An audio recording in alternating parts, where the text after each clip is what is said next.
So you're dreaming of a life in Australia, but where do you even start? It can feel pretty overwhelming, right?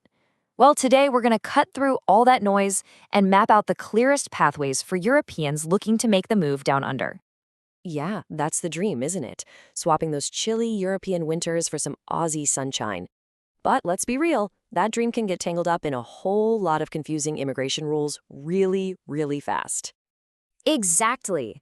I mean, with so many different visa options, each with its own crazy set of rules and requirements, it's enough to make you feel completely lost before you've even packed a bag. And that's where this little guide comes in. Think of it as your roadmap. We're going to break down the major pathways just to help you find your route. The goal here is to turn all that confusion into clarity so you can see which way might be the right one for you. All right, you ready? Let's get into it. First up, we've got what's probably the most common route, the work and skill pathways. You know, for a lot of people, your profession is literally your ticket to Australia. So take a second and ask yourself, is my career the main thing I'm banking on to make this move? If you're a skilled professional, a tradesperson, anything like that, then yeah, this section is definitely for you. Okay, so within this, it really boils down to two main approaches. On one side, you've got skilled migration.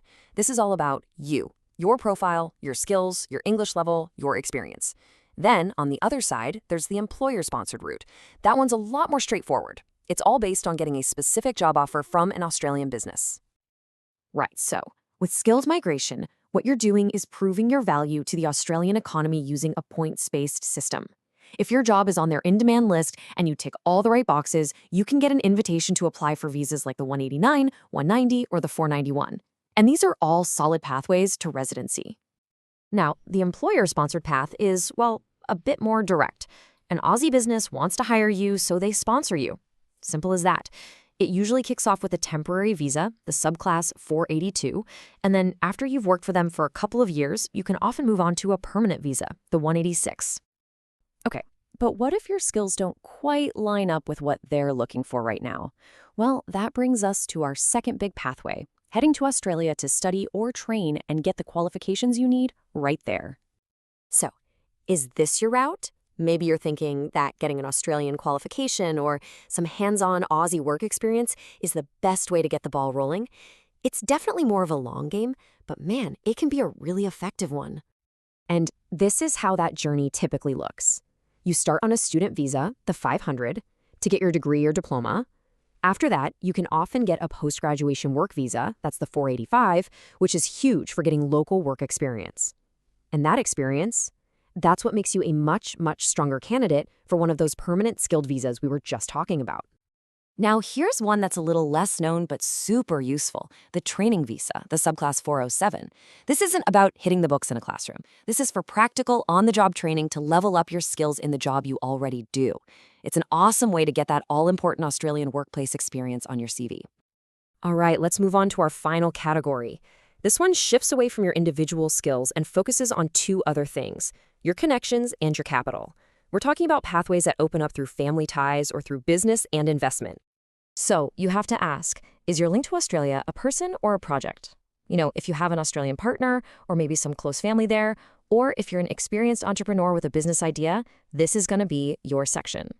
So who's this for? Well, obviously partners and family members, but it's also for investors and entrepreneurs looking to start a new business down under.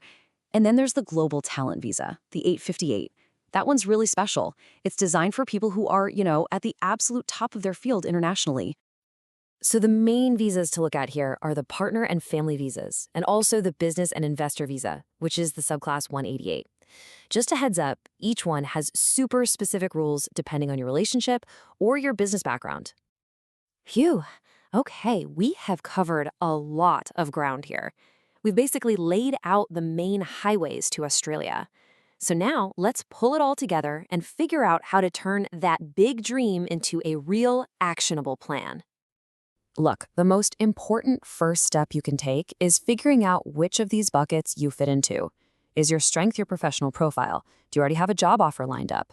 Is studying first your best bet? Or is your strongest connection through family or finance? Seriously, answering that one question is the key that will unlock your specific path.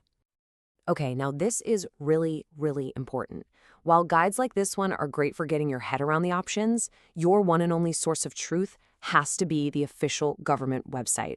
All the rules, all the forms, all the latest criteria, it's all there. Start there, always.